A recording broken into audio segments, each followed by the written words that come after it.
నా నోట నుండి దేవుడు పలికించిన మాటలు, దేవుడు పలికించిన పాటలు మొత్తం అనుభవాలే.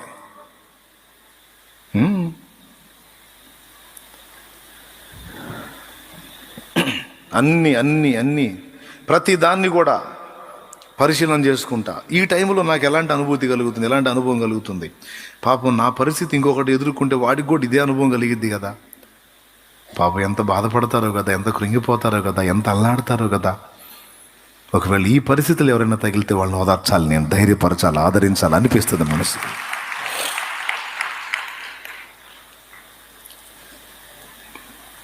ఆయన నిన్ను సమృద్ధిగా నింపునట్లు ఖాళీ చేయనివ్వు, అప్పగించుకో. ఈ ఒక్క మాట చాలు. ఖాళీ చేయి తండ్రి, నాలో ఏదుందో, నీవిచ్చే ఆ ఆశీర్వాదానికి అవరోధంగా ఏదుందో మొత్తం ఖాళీ చేయి. నా నిలువెల్లా శుద్ధి చేయి, నన్ను పూర్తిగా ఖాళీ చేయి.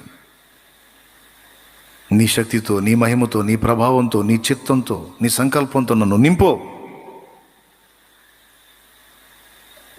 ఈ శరీరం నువ్వు ఇచ్చిందే, ఈ ప్రాణం నువ్వు ఇచ్చిందే, ఈ యవన ప్రాయం నువ్వు ఇచ్చిందే, లేకపోతే ఇది ఇప్పటి ఈ వయసు నువ్వు ఇచ్చిందే. ఈ జ్ఞానం నువ్వు ఇచ్చింది, ఈ చదువు నువ్వు ఇచ్చింది, ఈ తెలివి నువ్వు ఇచ్చింది, ఈ బలం, ఈ ఆరోగ్యం నువ్వు ఇచ్చింది,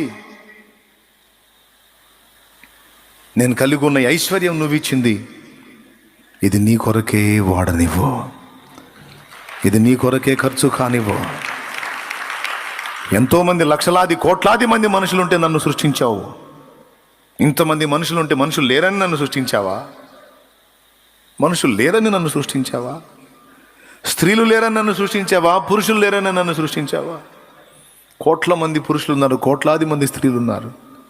ఇంతమంది ఉండి కూడా నువ్వు నన్ను సృష్టించావంటే నా విషయంలో నీకేదో ఆలోచన ఉంది తండ్రి, నా విషయంలో నీకేదో చిత్తం ఉంది, సంకల్పం ఉంది తండ్రి. అందుకే కోట్ల మంది ఉన్నా కూడా నేను కావాలనుకున్నావు, నువ్వు అనుకున్నావు కనుకనే నేను వచ్చాను.